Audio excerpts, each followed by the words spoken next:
Assalamualaikum warahmatullahi wabarakatuh. Hari ini topik perkuliahan kita adalah tentang lingkungan pemasaran.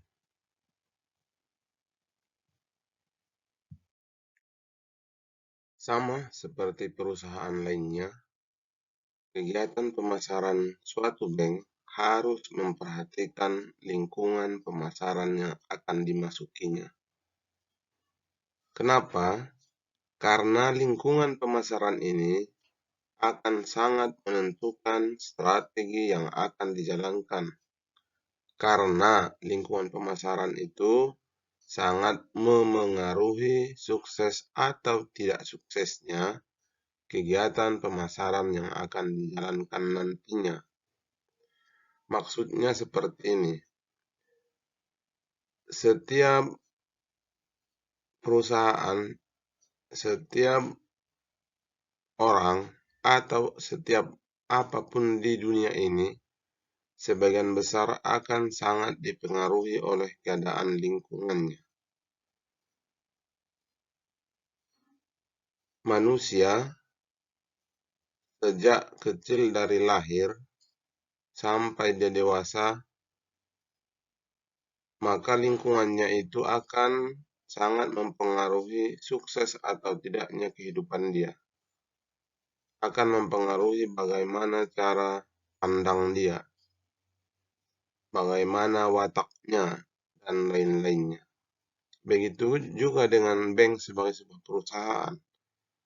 Apa yang terjadi di lingkungannya itu akan mempengaruhi kegiatannya, akan mempengaruhi sukses atau tidaknya kegiatan pemasaran yang akan dilakukannya.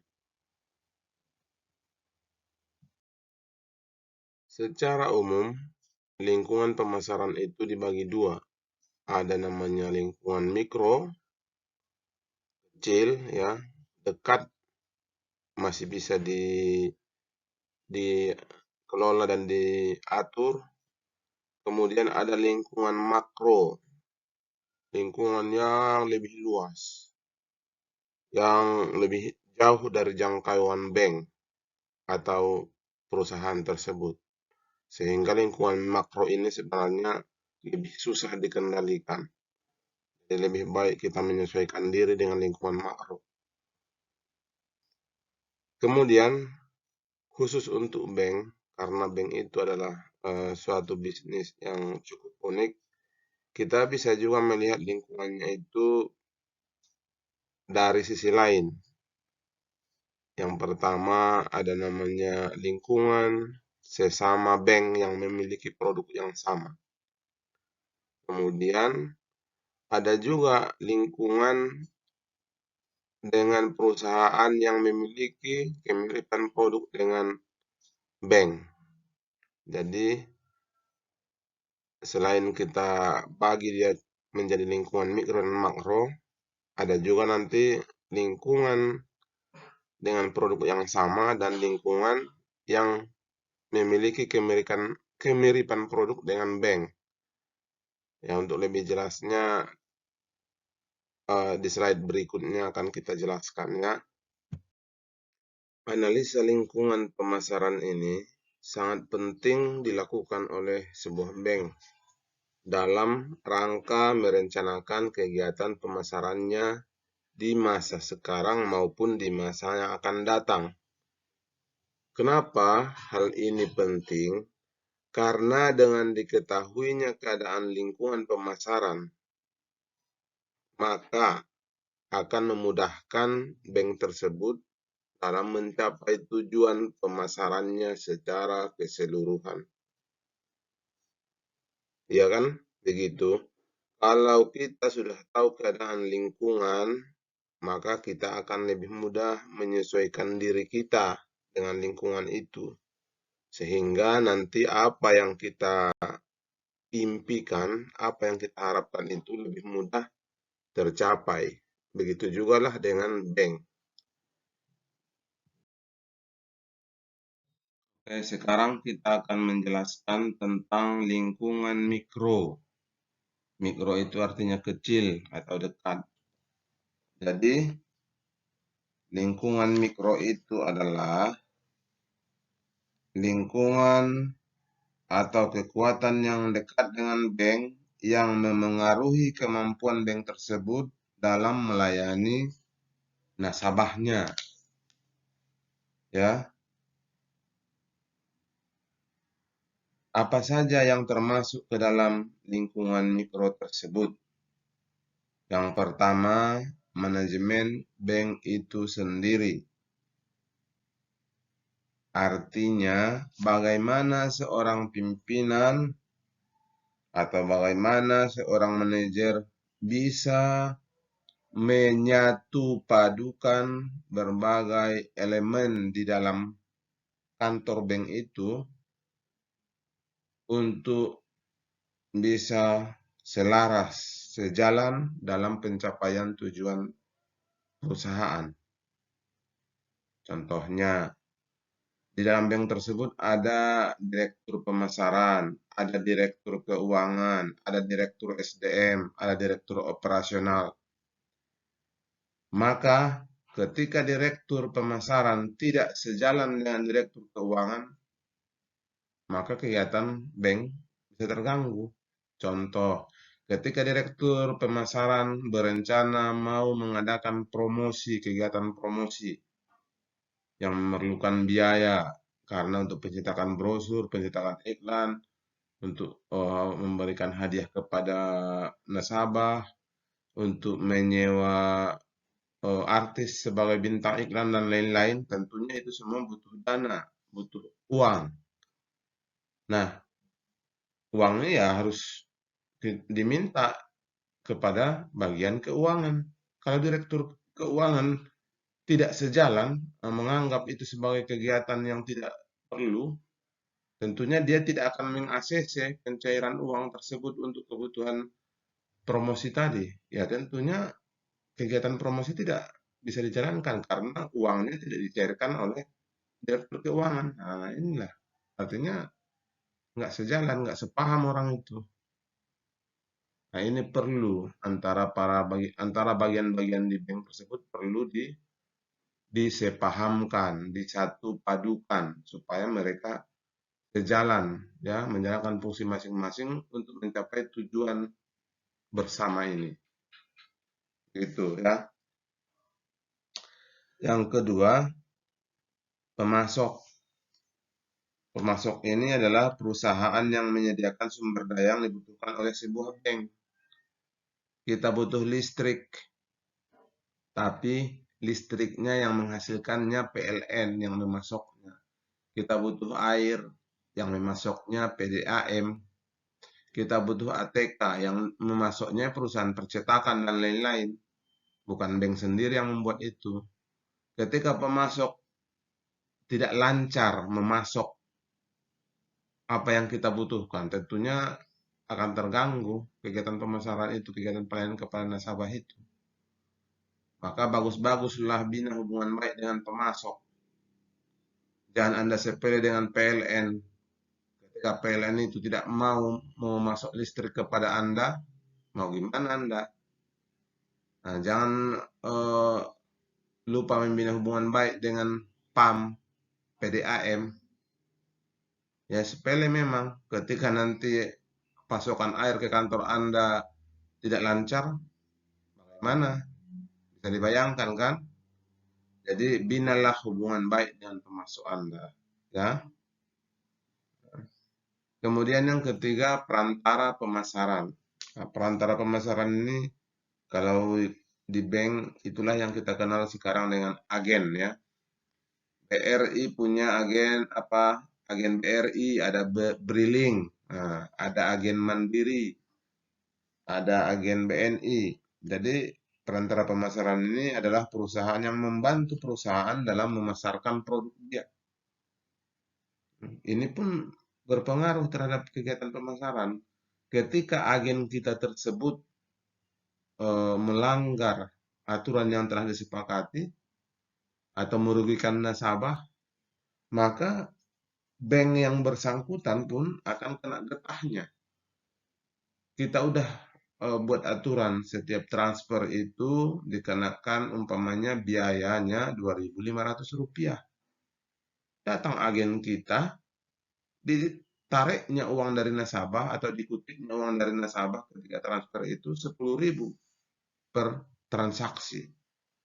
Tentunya ini nasabah kan keberatan.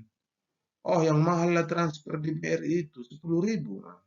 Padahal kita bukan menetapkan 10.000, kita tetapkan 2.500. Si agen yang nakal dinaikkannya. Maka selalulah pantau agen Anda, selalu lakukan pembinaan pelayanan, ya. Ingatkan mereka untuk melayani pelanggan atau nasabah dengan baik. Kalau ada agen-agen yang nakal, udah cabut aja izinnya atau putuskan aja hubungan dengan agen tersebut. Ya, kalau memang nggak bisa lagi dibina, lebih baik dibinasakan begitu. Selanjutnya nasabah, ya. Nasabah ini pun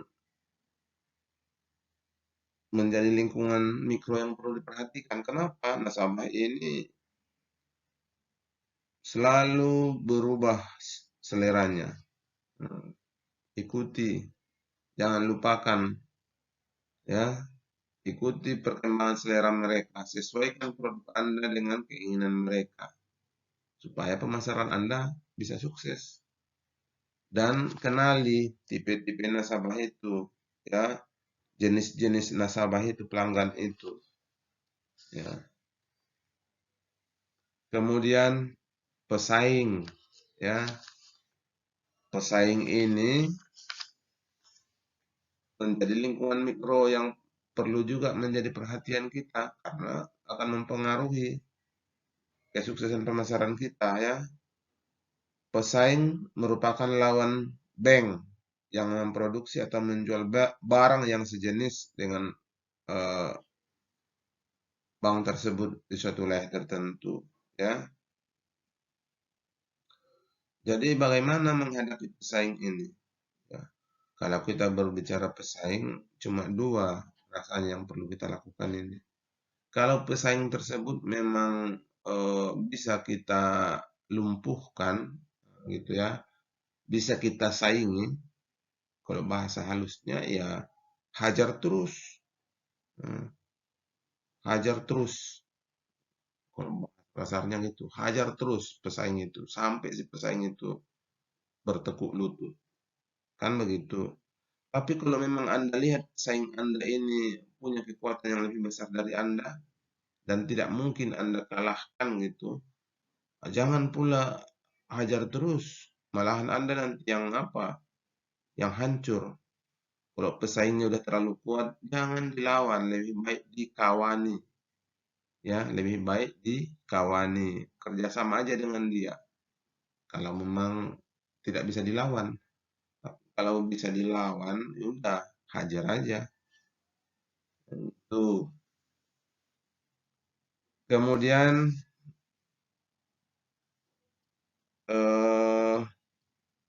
publik, ya, masyarakat ini, masyarakat umum ini pun perlu diperhatikan karena akan juga mempengaruhi pemasaran. Bagaimana image masyarakat tentang kita, bagaimana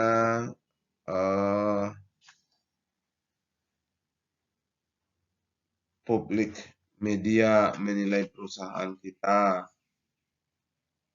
Nah, ini perlu juga menjadi perhatian kita. Jagalah image nama baik perusahaan kita di mata publik, ya, di mata media, di mata masyarakat umum, di mata pemerintah dan lain-lain. Nah, ini akan mempengaruhi kesuksesan pemasaran kita di masa yang akan datang.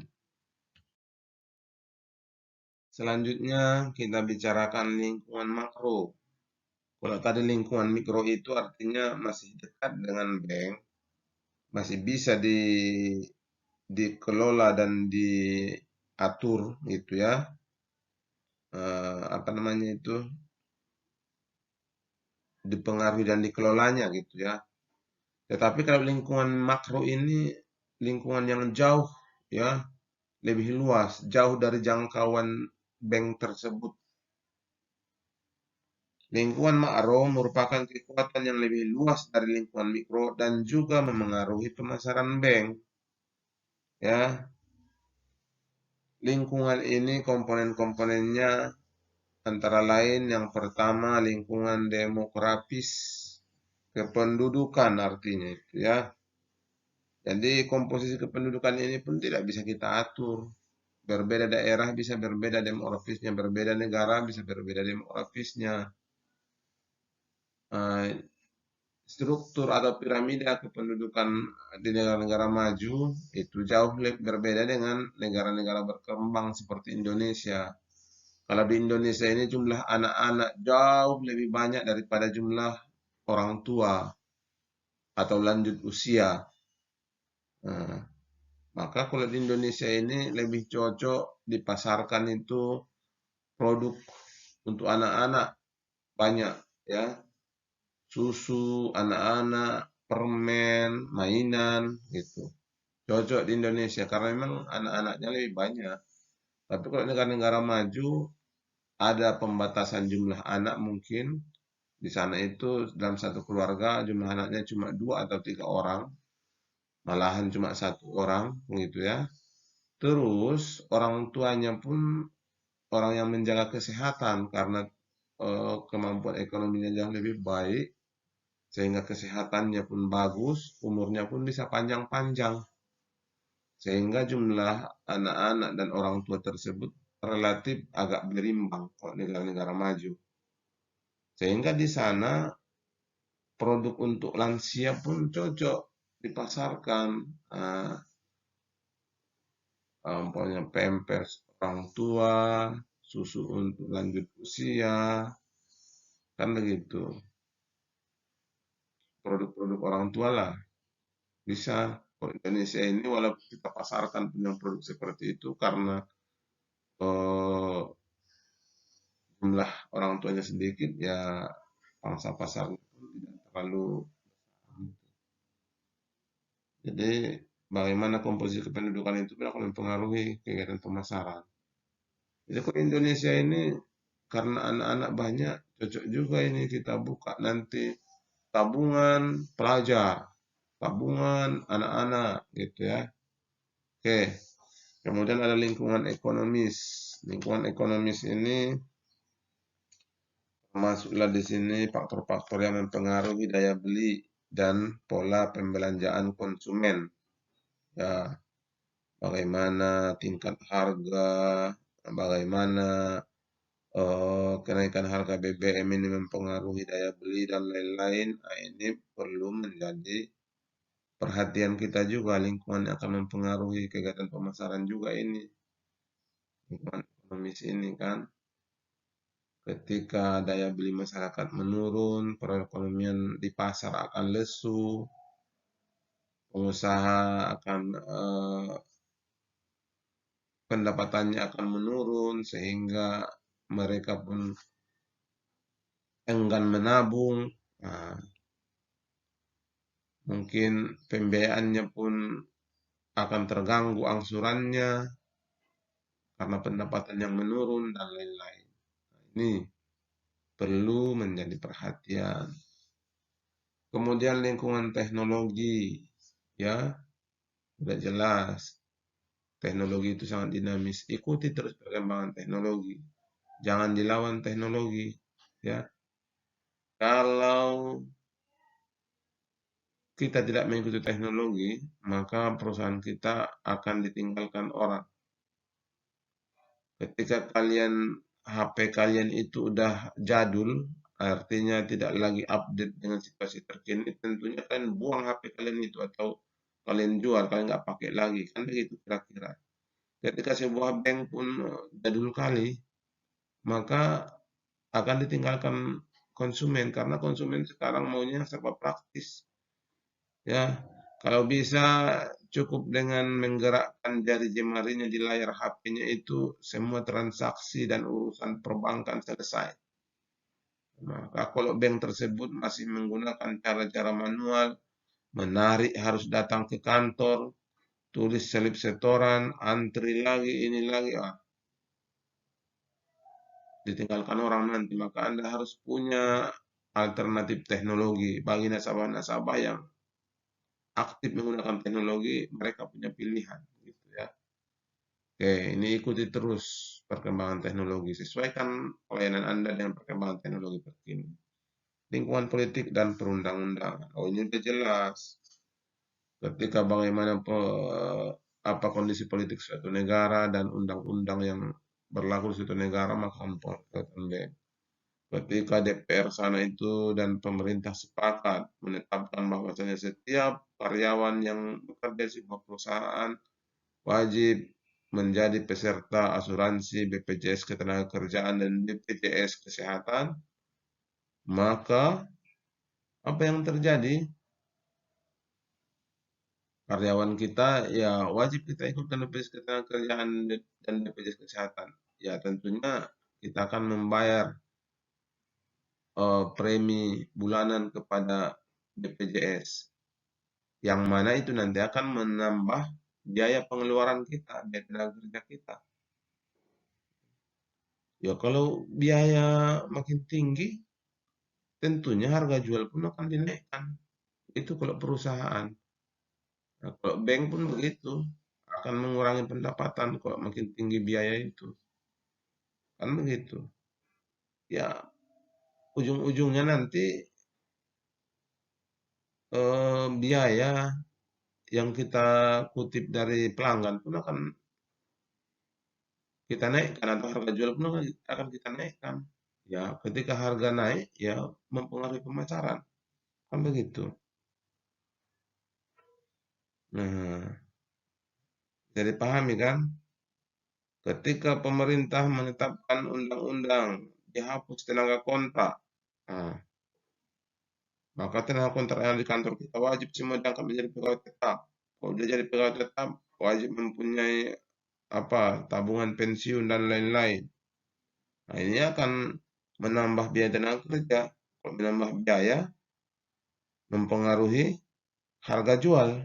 Begitu kan kalau belajar ekonomi itu.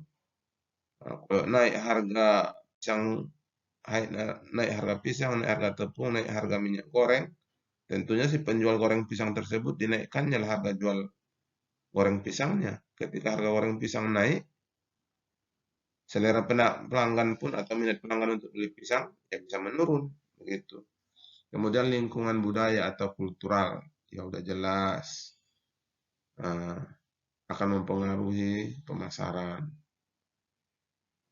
Orang Minang sukanya yang pedas-pedas, maka kalau di lingkungan orang Minang laris sambalado, ya, itiak lado mudo, dendeng balado, yang pakai cabai lado, lado itu artinya cabai, kan gitu ya. Tapi kalau di lingkungan orang Sunda, mungkin makanannya yang pakai lalapan. Hanya lihatlah masakan orang Sunda. Kalau sama orang Jawa yang manis-manis, kan begitu. Kalau sama orang Batak, juallah ulos dengan harga 400.000 per potong, masih mau orang itu. Kalau sama orang Minang nggak usah jual ulos 400.000 per potong, 10.000 pun mikir dia, untuk apa sama saya ini, kain ulos ini, pikir dia. Di bank pun begitu. Sesuaikanlah budaya pemasaran Anda dengan budaya masyarakat setempat. Ya kalau banknya di Aceh, ya mungkin lebih baik kita menggunakan atau mempekerjakan karyawan yang muslimah, muslim, kan gitu, supaya lebih berterima di masyarakat. Kemudian ada lingkungan alam, ya, ketersediaan bahan baku yang tersedia di lingkungan alam akan mempengaruhi juga pemasaran. Ya, semakin menipisnya persediaan bahan bakar minyak bumi, maka akan membuat kecenderungan BBM itu harganya naik. Ya akan mempengaruhi, kalau BBM naik mempengaruhilah semua sektor perekonomian termasuk pemasaran. Oke. Nah, selanjutnya ada lagi lingkungan sesama bank. Maksudnya ya kegiatan pemasaran tersebut pun akan dipengaruhi oleh lingkungan sesama bank. Ya, rupanya bank tersebut ada banyak jenis-jenisnya ya. Ada bank umum, itu yang disebut dengan bank komersil ya. Itulah bank yang kita kenal yang banyak di Sidimpuan ini. BRI, BNI, ya, bank umum lah itu.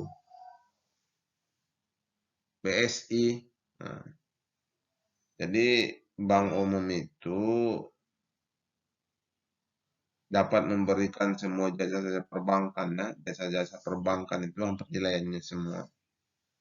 Ada lagi BPRS, Bank Pembiayaan Rakyat Syariah. Ini bedanya tidak melayani semua jasa perbankan. Kalau di BPRS itu eh, tidak ada di situ cek bilet giro, nggak ada keluar itu di BPRS karena di sana tidak melayani eh, yang seperti itu.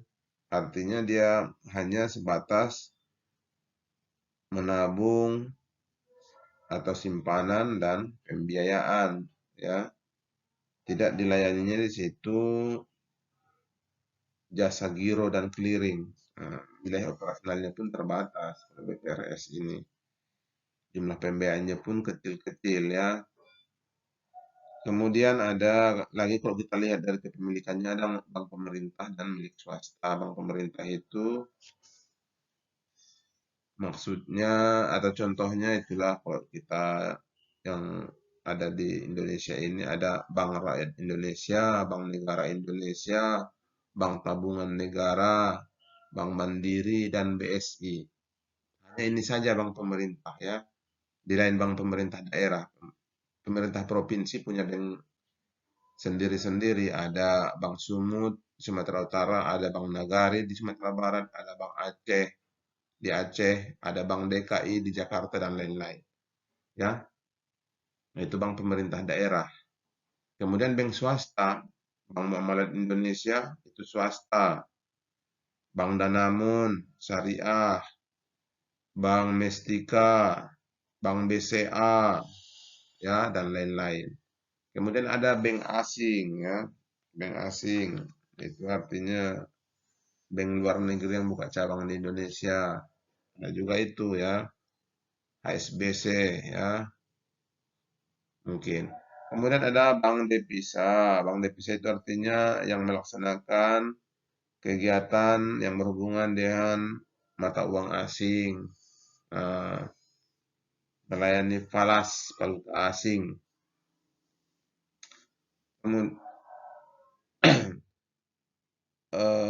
Kemudian ada bank non devisa ya, bank yang tidak dapat melaksanakan kegiatan yang berhubungan dengan pihak luar negeri atau dengan mata uang asing ya, enggak, dia cuma melayani dalam negeri aja, enggak berhubungan dengan luar. Kemudian ya kalau dari sisi apanya syariah atau tidak syariahnya kita mengenal ada namanya bank syariah ya, bank yang melaksanakan kegiatannya sesuai dengan syariah Islam ya. Nah, ini lingkungan perbankan yang mempengaruhi kegiatan sama bank ya, lingkungan sesama bank. Kemudian kita bahas tentang lingkungan yang memiliki kemiripan produk dengan bank. Oh, ini pun akan mempengaruhi ini kesuksesan pemasaran kita. Kalau kita kalah dari Pegadaian, kalah dari mereka ini ya apa pemasaran kita pun akan terganggu, kan? Ada Pegadaian, apa miripnya dengan bank? Ya, sama-sama memberikan pembiayaan. Kalau di bank prosesnya lebih rumit, ya kan?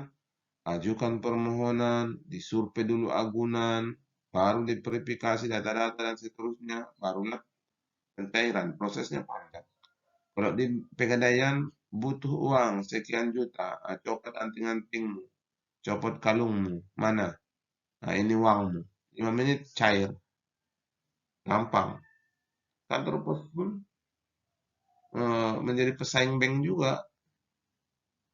Nah, maka hati-hati.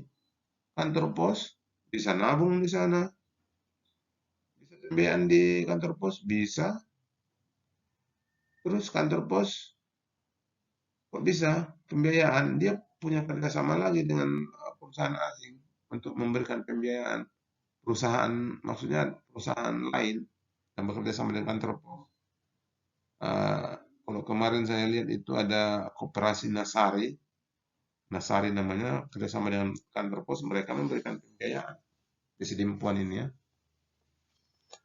Eh, Apalagi keunggulan kantor pos, dia buka Jumat sampai Sabtu, malahan ada yang 7 hari dalam seminggu buka. Kemudian jangkauannya luas, hampir di kampung-kampung ada kantor pos kecamatan-kecamatan. Itu. Kemudian ada perusahaan leasing ya, itu perusahaan yang membiayai usaha-usaha barang modal ya, leasing. Mungkin Anda sering dengar itu. Di mananya apamu mobil ini dileasingkan katanya kan. Jadi kemiripannya dengan dunia perbankan adalah menyediakan pinjaman berbentuk barang modal. Kemudian ada perusahaan asuransi. Nah, ini pun menjadi pesaing bank juga. Kenapa? Di asuransi menabung sambil berasuransi. Kan begitu. Dia memberikan manfaat juga. Dia menawarkan tabungan untuk pendidikan anak, asuransi pendidikan anak. Sementara di bank pun buka tabungan rencana untuk pendidikan anak. Asuransi pun membuat program serupa, tapi dalam bentuk asuransi.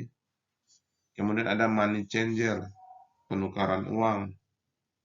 Nah, Bank Palas, bank devisa tadi melayani itu penukaran uang. Di sisi lain ada lagi perusahaan, bukan bank, money changer namanya, melayani juga produk yang serupa. Ya. Nah, dalam jual beli mata uang asing. Ya. Kemudian ada lembaga pembiayaan. Nah, ini udah banyak ini digunakan ini ya, masyarakat perempuan.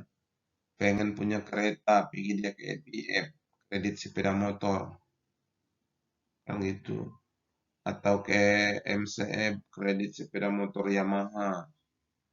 Kalau ke bank banyak kali ribet urusannya. Kalau ke sana cukup dengan apa kartu keluarga, surat keterangan penghasilan dan lain-lain udah cair, ya. Keretanya langsung. Tuh. Kemudian ada dana pensiun semacam taspen gitu ya. Ini pun menjadi pesaing bank juga karena dia memungut dan mengumpulkan gaji para karyawan untuk tabungan hari tua. Sementara kita nanti mengajak orang menabung, wah maaf Bu ya saya udah punya tabung, saya punya iuran pensiun tiap bulan. Jadi kalau untuk tabungan hari tua saya nggak butuh lagi katanya sama kita. Padahal kita nawarkan dia untuk nabung untuk masa tua. Saya belum punya dana pensiun yang dipotong dari gaji saya tiap bulan katanya kan. Jadi ini semua lingkungan-lingkungan ini perlu Anda perhatikan, perlu Anda kelola dengan baik kalau memang dia bisa Anda kelola, Anda atur, atau perlu Anda sesuaikan pelayanan Anda dengan keadaan lingkungan itu, atau Anda ikuti perkembangan dan situasi terbaru di lingkungan kan dengan program pemasaran Anda. Gitu ya. Saya rasa untuk penjelasan kali ini cukup sekian dulu. Terima kasih atas perhatiannya. Sampai jumpa di kesempatan berikutnya. Ya.